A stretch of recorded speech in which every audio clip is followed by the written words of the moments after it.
15 अगस्त। परिंदों में मेरी दिलचस्पी बहुत पुरानी है। बचपन में हमारे घर एक पालतू मैना हुआ करती थी और मैंने उसे 100 से भी ज्यादा बांग्ला शब्द सिखला दिए थे। तब मेरा ख्याल ये था, पक्षी कभी कभार जिन शब्दों का उच्चारण कर लिया करते हैं उनके मायनों से उनका कोई वास्ता नहीं हुआ करता। पर हमारी वो मैना एक दिन कुछ ऐसे आश्चर्यजनक ढंग से पेश आई कि मुझे अपनी ये धारणा बदलने पर मजबूर हो जाना पड़ा। दरअसल हुआ यूं कि एक दोपहर स्कूल से लौटकर मैं खाना शुरू करने ही वाला था कि मैना डरे हुए स्वर में चिल्लाने लग पड़ी, भूचाल, भूचाल।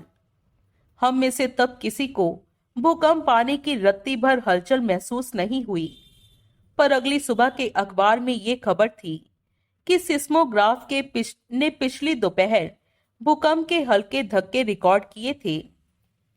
और तभी से मैं पक्षियों की बुद्धिमत्ता को लेकर और ज्यादा जिज्ञासु हो उठा। पर दूसरे वैज्ञानिक तजुर्बों में मशगूल हो जाने की वजह से मुझे इस दिशा में आगे गंभीर अनुसंधान की फुर्सत मिली ही नहीं। हाँ, और दूसरी वजह थी न्यूटन, हमारा पालतू बिलाव, जिसे स्वभावतः पक्षी सख्त नापसंद हैं। अब आप ही बतलाइए, मैं भला ऐसी बात क्यों करता जो उसे पसंद ना हो। पर अब मुझे महसूस होता है कि बचपन की दहलीज पार कर चुकने पर मेरा बिल्ला न्यूटन परिंदों के प्रति कुछ उदासीन सा हो चला है। शायद इसीलिए मेरी प्रयोगशाला में फिर से कौओं, गोरियों और मैनाओं का आना जाना शुरू हो गया है। सवेरे सवेरे मैं उन्हें दाना चुगाता हूँ और चुगे हुए इंतजार में यूं मुंह अंधेरे से ही मेरी खिड़की के आसपास मंडराने लगते हैं। हर जानवर में कुछ जन्मजात गुण होते हैं, लेकिन जहां तक पक्षियों की बात है, मेरा ख्याल तो ये है कि उनमें कुछ अद्भुत क्षमताएं हैं। अब बया के घोंसले को ही ले लीजिए, आप दंग रह जाते हैं इसे देखते ही। अगर किसी भले मानुस से ऐसा घोंसला गढ़ने के लिए कहा जाए तो मैं समझता हूं वो तो तौबा ही कर लेगा, क्यों है ना। और अगर किसी तरह वो घोंसला बना भी डाले तो कम से कम 1 महीना मेहनत मशक्कत तो उसे चाहिए ही। एक ऑस्ट्रेलियन चिड़िया है, मैलीफाउल, जो जमीन के भीतर अपना घोंसला बनाती है। कीचड़, रेत और घास फूस के ढेर की तरह बने इसके घोंसले में घुसने के लिए एक नन्ही सी सुरंग होती है। मैलीफाउल अंडे तो इसके भीतर ही देती है, पर उन्हें कभी खुद सेती नहीं। अंडों से बच्चे निकले इसके लिए जरूरी है गर्मी, और इसके लिए वो न जाने किस तरकीब से घोंसले का तापक्रम लगातार 78 डिग्री फ़ारेनहाइट बनाए रखती है, चाहे घोंसले से बाहर का तापमान भले ही कुछ भी क्यों ना हो। इससे भी आश्चर्यजनक और रहस्यमय है ग्रेबी। न जाने क्यों ये चिड़िया अपने पंख नोच कर खा जाती है और अपने बच्चों को खिला देती है। ग्रेबी जब पानी में कोई खतरा मंडराता देखती है तो अत्यंत रहस्यमय तरीके से एकदम हल्की होकर शरीर की सारी हवा बाहर निकाल देती है। नतीजा ये होता है कि भार कम हो जाने की वजह से ये पानी में गर्दन तब डूबी आराम से तैरती रहती है। हम सब चिड़ियों के दिशा ज्ञान, गिद्ध की पैनी दृष्टि, बाज की शिकारी वृत्ति और कोयल की कूक से खूब परिचित हैं।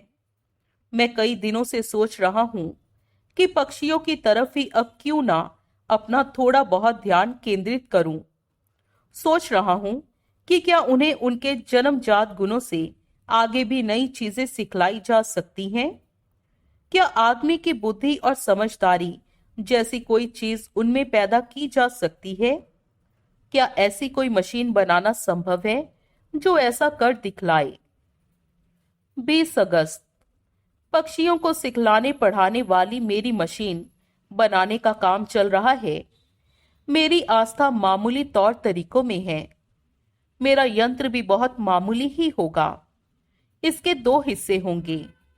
पिंजरे की तरह का एक भाग तो होगा पक्षी के रहने के लिए, और दूसरे हिस्से में होगा विद्युत संपर्क, जो पक्षी के मस्तिष्क में बुद्धि की लहरें प्रसारित करता रहेगा।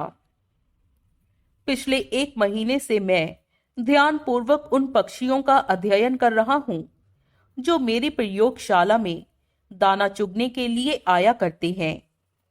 कौओं, गोरियों और मैनाओं के अलावा कबूतर, कमेड़ियां, तोते और बुलबुल वगैरह यहां अक्सर देखने को मिल जाते हैं। पर इनमें से अगर किसी ने मेरा ध्यान आकर्षित किया है तो वो है एक कौवा। सीधा साधा सामान्य सा कौवा है ये। मैं इसे पहचानने भी लगा हूं। इसकी दाहिनी आंख के नीचे छोटा सा सफेद एक निशान है, जिससे ये आसानी से और तुरंत पहचान में आ जाता है। इसके अलावा दूसरे कौवों से इसका व्यवहार भी काफी अलग सा है। मैंने इसके अलावा किसी और कौवे को पंजे के नीचे पेंसिल दबाए मेज पर लकीरें खींचते नहीं देखा। कल तो मैं इसकी हरकत देखकर आश्चर्य से ठगा सा ही रह गया।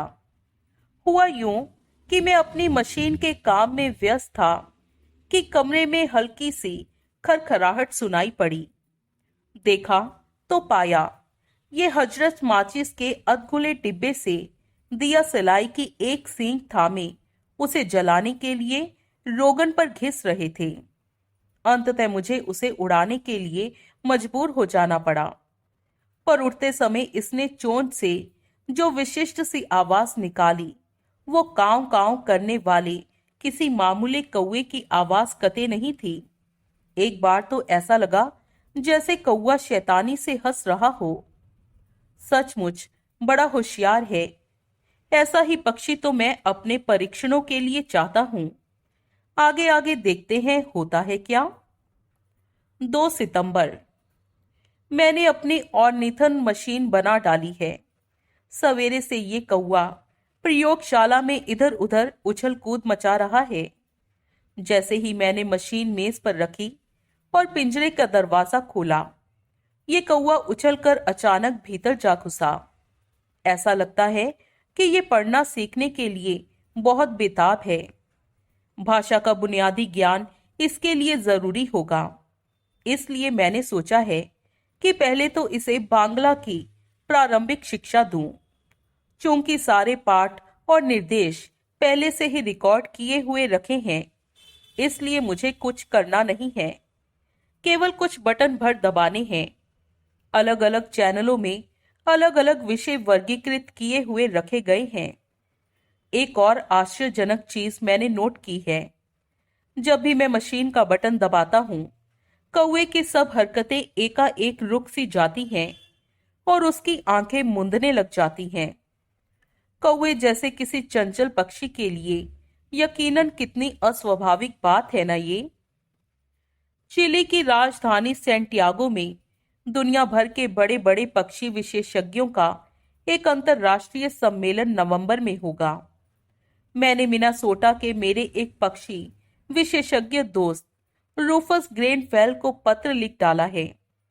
अगर भाई मेरा ये कौवा थोड़ी बहुत मानव बुद्धि विकसित कर डाले तो मैं सम्मेलन में ले जाकर भाषण के साथ प्रदर्शित कर सकता हूं।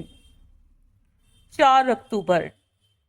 लैटिन में काक परिवार को कॉर्वस कहते हैं।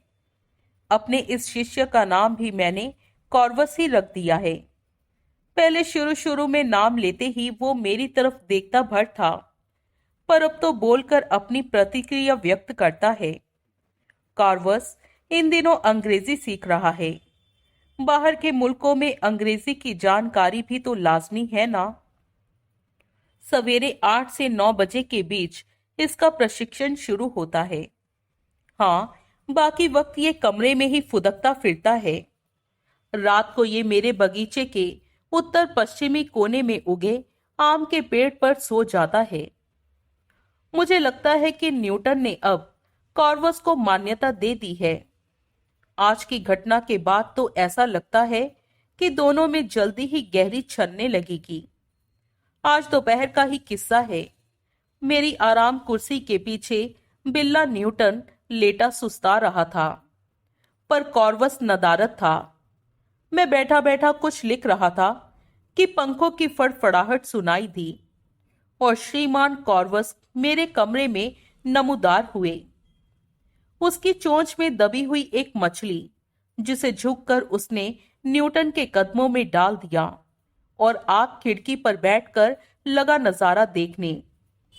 ग्रेनफेल का जवाब आ गया है।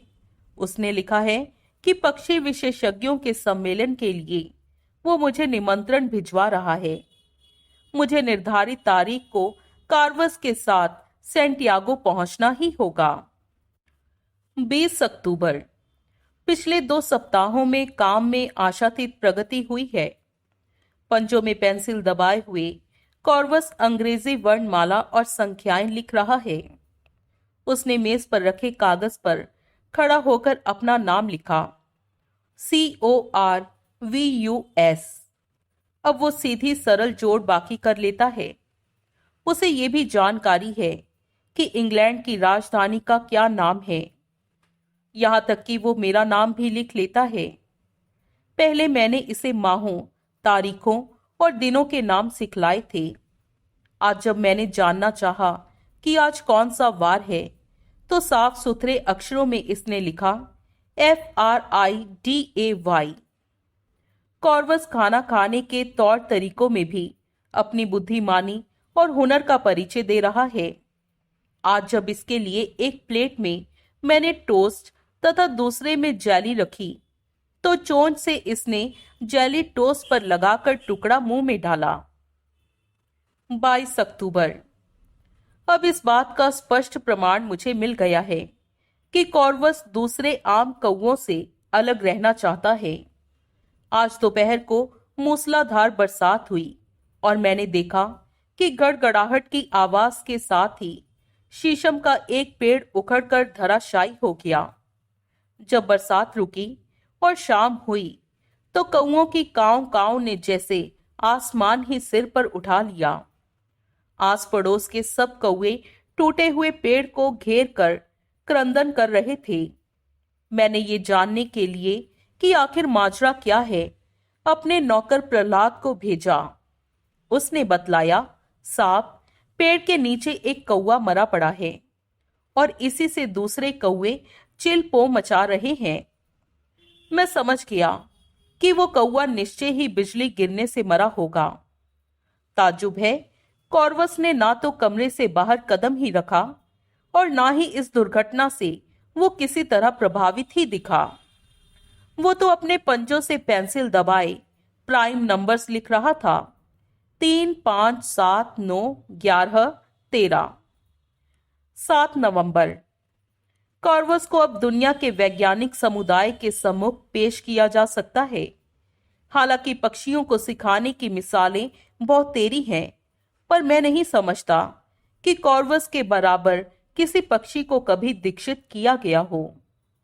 और निथन, मेरी मशीन ने अपने काम को बखूबी अंजाम दिया है। गणित, भूगोल, इतिहास और प्राकृतिक विज्ञान के वे सवाल जिनका उत्तर संख्याओं के माध्यम से अथवा थोड़े बहुत शब्दों में दिया जा सकता है, कॉर्वस द्वारा हल किए जा सकते हैं। न केवल ये, बल्कि उसने कुछ ऐसी मानवीय समझ भी विकसित कर ली है जो किसी पक्षी में मिलने का तो सवाल ही नहीं है। यकीनन ये चीज अपने आप में बहुत अनूठी है। एक उदाहरण से ये बात और साफ हो जाएगी। आज मैं अपनी सैंटियागो यात्रा के लिए सामान बांध रहा था। ज्यों की ही मैं सूटकेस बंद करने लगा, मैंने पाया कॉर्वस मुझे थमाने के लिए पहले से ही अपनी चोंच में चाबी दबाए खड़ा था। कल ग्रेनफेल का एक पत्र और मिला है। आजकल वो सैंटियागो में ही है। सम्मेलन के आयोजक मेरी प्रतीक्षा कर रहे हैं। अब तक के आयोजनों में वैज्ञानिकों और विशेषज्ञों ने केवल नीरस भाषण ही दिए होंगे, पर किसी पक्षी का इस तरह जीवंत प्रदर्शन तो शायद पहली दफा ही हो। पक्षियों के मस्तिष्क के बारे में जो अनूठा अनुसंधान मैंने पिछले 2 महीनों में किया है, उसी पर सम्मेलन में मैं अपना शोध पत्र पढ़ूंगा। और सबसे बढ़कर कॉर्वस को वहां होगा ही जो आलोचकों की चोंच ही बंद कर देगा। 10 नवंबर। ये पंक्तियां मैं दक्षिणी अमेरिका की तरफ उड़ रहे हवाई जहाज में बैठा लिख रहा हूं। यहां केवल एक घटना का ब्यौरा दूंगा। ज्यों ही हम घर से चलने को हुए, कॉर्वस पिंजरे से बाहर आने के लिए बहुत बेताब और बेचैन नजर आया। न जाने क्या चाहता था वो। मैंने आगे बढ़कर पिंजरे का दरवाजा खोल दिया। कॉर्वस तेजी से उड़कर मेरी लिखने की मेज तक गया और लगा उसकी दराज पर चोंच मारने। मैंने ज्यों ही दराज खोला तो देखा कि मेरा पासपोर्ट वहां पड़ा हुआ है। मैंने कॉर्वस के लिए एक नया पिंजरा बनवा लिया है। जिस तापमान पर कॉर्वस सबसे ज्यादा आराम में रहता है, वही तापमान इस पिंजरे में बरकरार रहता है। इसके भोजन के लिए मैंने पौष्टिक विटामिन युक्त कुछ गोलियां भी तैयार की हैं। कॉर्वस ने हवाई जहाज के हर एक यात्री का ध्यान आकर्षित किया है। शायद किसी ने भी आज तक कोई पालतू कौवा नहीं देखा। मैंने भी इसके चमत्कारी स्वरूप के बारे में किसी को कुछ भी नहीं बतलाया है। वैज्ञानिक सम्मेलन तक मैं इस चीज को गुप्त ही रखना चाहता हूं, और शायद कॉर्वस भी इसी बात को भांप कर सामान्य कौवों का सा व्यवहार कर रहा है। 14 नवंबर। Hotel एक्सेलेसियर, Santiago. अभी रात के 11 बजे हैं। 2 दिन तक कुछ इस कदर व्यस्त रहा कि लिखने का फुर्सत मिला ही नहीं। मैं अपने भाषण तथा इसके बाद होने वाले सनसनीखेज घटनाक्रम का ब्यौरा ही दूंगा। संक्षेप में कहूं तो कॉर्वस ने मेरी शान में 4 चांद लगा दिए हैं। मुझे अपना लिखित भाषण पढ़ने में करीब करीब आधा घंटा लगा, और 1 घंटा लगा कॉर्वस के सनसनीखेज प्रदर्शनों में। ज्यों ही भाषण समाप्त कर मैं मंच से नीचे उतर कर आया, मैंने पिंजरे का दरवाजा खोल दिया और ठाठ से कॉर्वस महाशय मेज पर आई। महोगनी की उस लंबी शानदार मेज पर, जिसके पीछे एक कतार में समिति के सम्मानित सदस्य बैठे थे, कोने में पोडियम माइक से मैंने अपना भाषण दिया। भाषण खत्म होने तक कॉर्वस एक सूद भी अपनी जगह से नहीं हिला, किंतु भाषण के दौरान बीच बीच में उसने सहमति में अपनी गर्दन हिलाई। उसे देखकर ऐसा लगता था मानो ध्यान पूर्वक सुनकर वो मेरी बात का समर्थन कर रहा हो। भाषण की समाप्ति के बाद सारा हॉल तालियों की भारी गड़गड़ाहट से गूंज गया। कॉर्वस भी पीछे ही थोड़ी रहने वाला था। उसने भी चोंच से मेज थपथपाकर इसमें अपना योगदान दिया। भाषण के बाद कॉर्वस के प्रदर्शनों ने तो बस समा ही बांध दिया। पिछले 2 महीनों में उसने जो कुछ सीखा था, उसका गवाह थी वैज्ञानिकों की वो आश्चर्यचकित भीड़।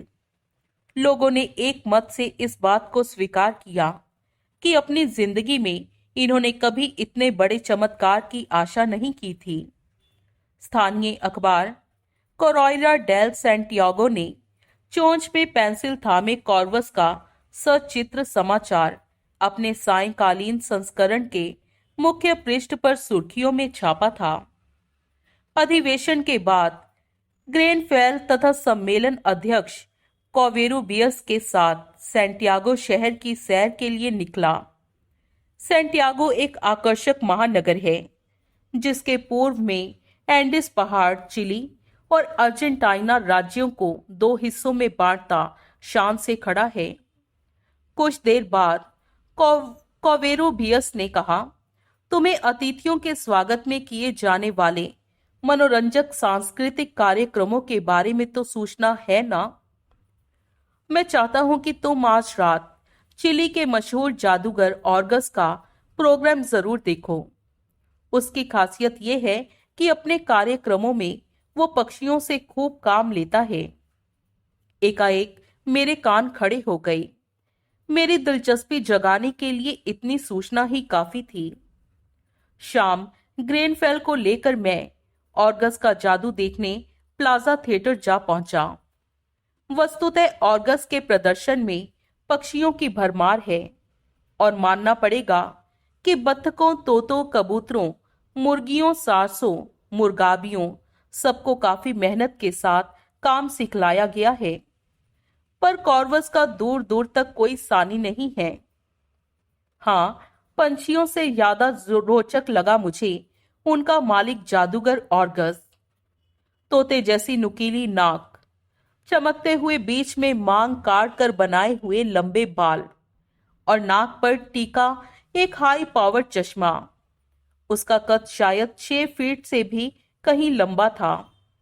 काले लंबे लबादे से बाहर झांकती अपनी लंबी लंबी बाहों के बलबूते पर वो दर्शकों को मंत्रमुग्ध कर देने में कामयाब रहा। जादू के नाम पर तो उसके पास कोई उल्लेखनीय चीज नहीं थी, पर उसके हाव भाव और अंदाज इतने जानदार थे कि प्रदर्शन में बस मजा ही आ जाता था। जादू के शो के बाद हॉल से बाहर निकलते समय मैंने अपने साथी ग्रेनफेल से मजाक ही मजाक में कहा, ऑर्गस ने तो हमें जादू का खेल दिखलाया है, तो क्यों ना बदले में हम उसे अपना कॉर्वस दिखाएं। रात 9 बजे मैंने भोजन खाया और शानदार चिली कॉफी की चुस्कियां लेकर ग्रेनफेल के साथ होटल के बगीचे में कुछ देर चहलकदमी की। अपने कमरे में बिस्तर पर जाकर मैंने सोने के लिए बत्तियां बुझाई ही थी कि पास रखा टेलीफोन घनघनाने लगा।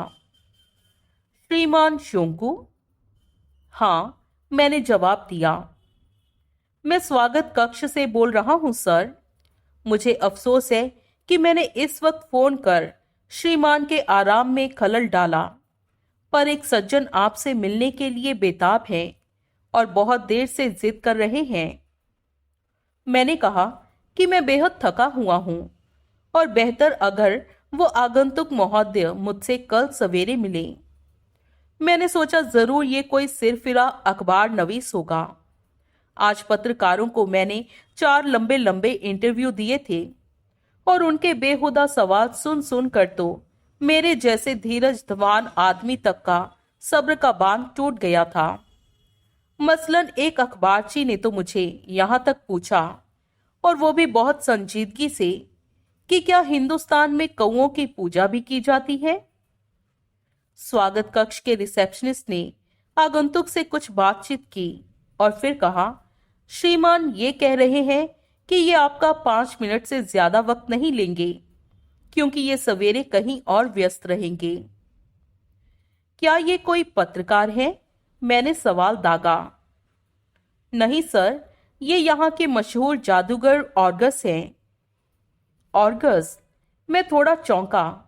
नाम सुनकर उसे मिलने के लिए ऊपर बुलाने के अलावा मेरे पास अब कोई चारा नहीं था। मैंने बिस्तर के सहारे लगा लैंप फिर जला दिया और उसका इंतजार करने लगा। कोई 3 मिनट बाद ही दरवाजे की घंटी बजी। मैंने दरवाजा खोला। मैंने आज तक इतना लंबा आदमी नहीं देखा था। ऑर्गस स्टेज पर करीब 6 फीट का लगता था, पर निकला 6.5।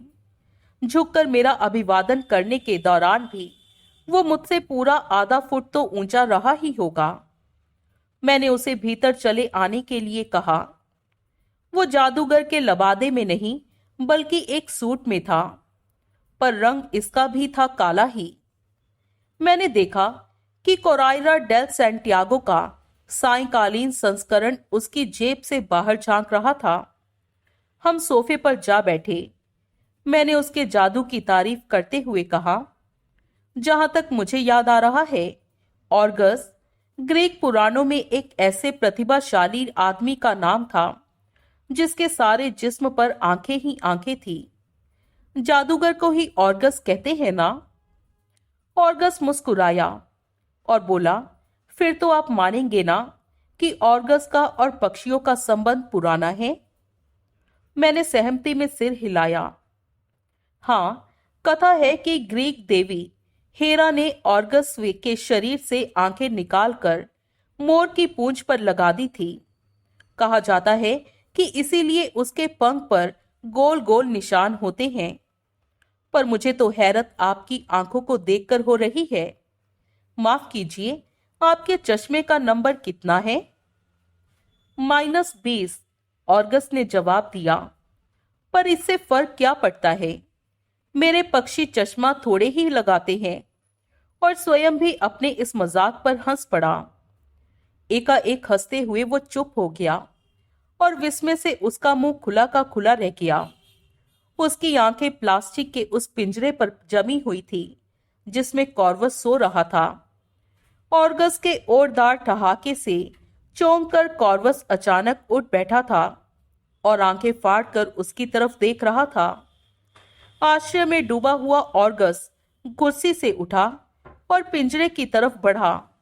कॉर्वस को 1 मिनट गौर से देखते रहने के बाद वो बोला, तुम क्या जानो दोस्त, आज के अखबार में तुम्हारे बारे में पढ़कर मैं तुमसे मिलने के लिए किस कदर बेताब था। मेरा दुर्भाग्य है कि मैंने तुम्हें बोलते हुए नहीं सुना। मैं कोई पक्षी विशेषज्ञ तो नहीं, पर चिड़ियों को ट्रेनिंग जरूर देता हूं। वो लौट कर आया और वापस अपनी कुर्सी पर बैठ गया। उसके चेहरे पर खेद के भाव उभरे। मैं जानता हूं कि आप इस वक्त थकान में किस कदर चूर होंगे, पर बड़ी मेहरबानी होगी अगर आप एक बार, केवल एक बार इसे पिंजरे से बाहर निकाल सकें। इसकी बुद्धिमानी का एक छोटा सा नमूना मुझे। मैंने उसकी बात काटकर कहा, केवल मैं ही थका हुआ नहीं हूं, कॉर्वस भी है। मैं उसकी इच्छा के विपरीत उसे कोई आदेश नहीं दे सकता। मैं पिंजरा खोलता हूं, बाकी कॉर्वस जाने और उसका काम। बिल्कुल ठीक है, बजा फरमाते हैं आप, वो बोला। मैंने पिंजरे का दरवाजा खोला। कॉर्वस बाहर आया, बिस्तर के सहारे लगे लैंप तक गया और अपनी चोंच से उसका स्विच दबा दिया। कमरा एकाएक अंधेरे में डूब गया। खिड़की से छनकर सड़क पार के होटल मेट्रोपोल की हरी रोशनियां भीतर आ रही थी।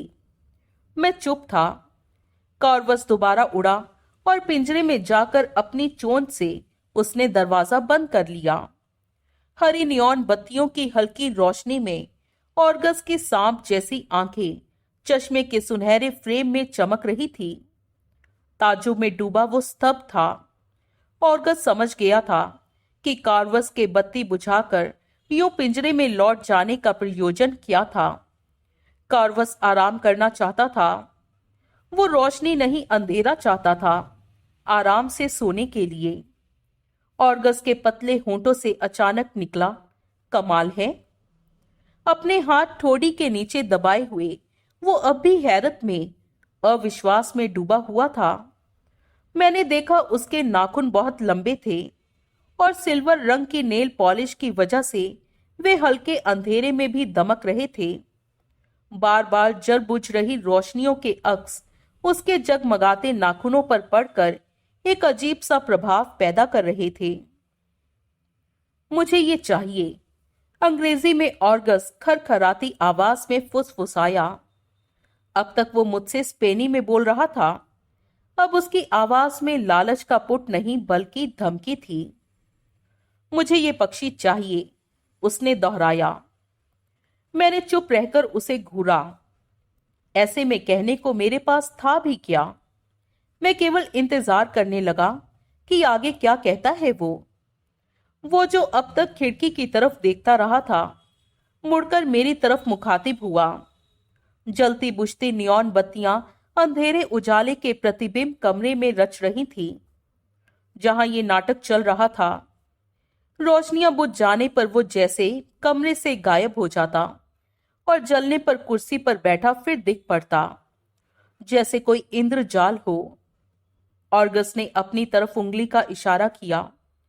मेरी तरफ देखो प्रोफेसर, मैं ऑर्गस हूं, ऑर्गस, दुनिया का मशहूर जादूगर। अमेरिका के हर शहर में बेशुमार लोग मुझे जानते हैं, मेरे जादू के कायल हैं। अगले महीने मैं दुनिया भर में अपने जादू दिखलाने के लिए जा रहा हूं।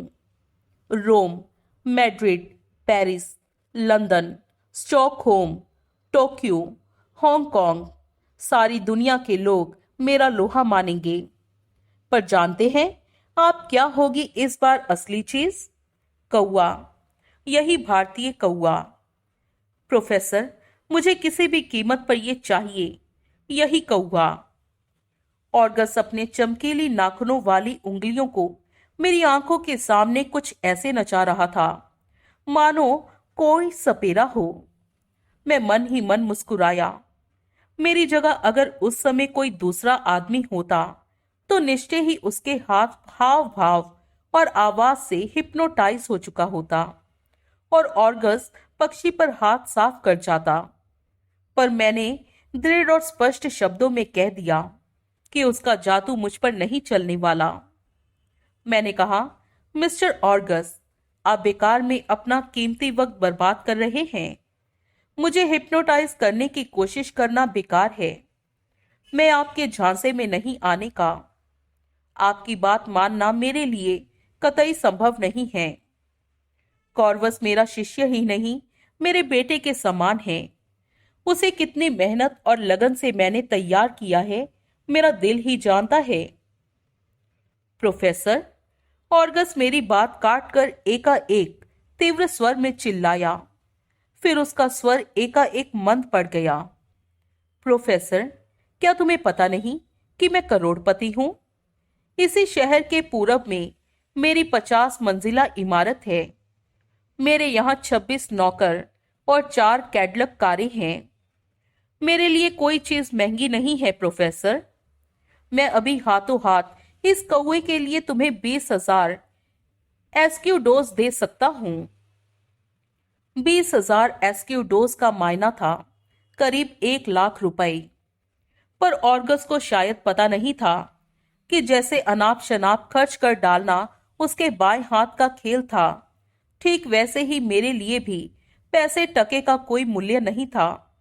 मैंने उस पर यह 2 टूक जाहिर कर दिया। आखिर ऑर्गस ने आखिरी पासा फेंका। आप तो भारतीय हैं ना प्रोफेसर?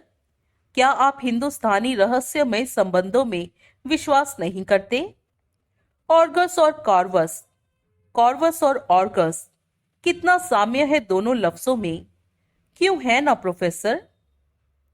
अब मैं अपने आप पर काबू नहीं रख सका। मैं कुर्सी से उठ गया और बोला, मिस्टर ऑर्गस, आपकी धन दौलत, कारें, कोठियां और प्रसिद्धि आपको ही मुबारक हो। मेरा कॉर्वस मेरे साथ ही रहेगा।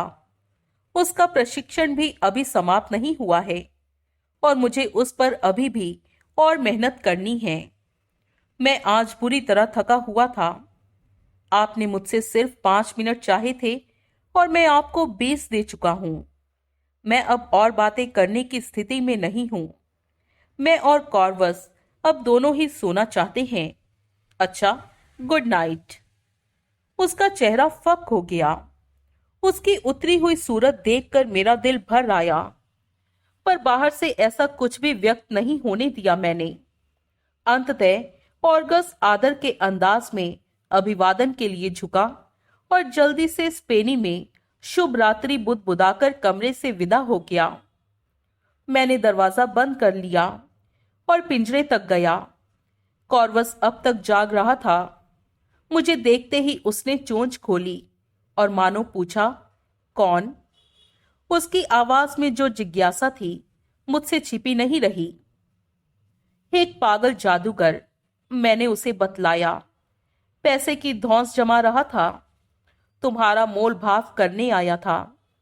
मैंने अंगूठा दिखा दिया। तुम अब चैन से सो जाओ। दोस्तों, वीडियो पसंद आए तो लाइक, शेयर और कमेंट करें। चैनल को सब्सक्राइब करें। मिलते हैं अगली वीडियो में। तब तक के लिए खुश रहें, अपना बहुत सारा ख्याल रखें।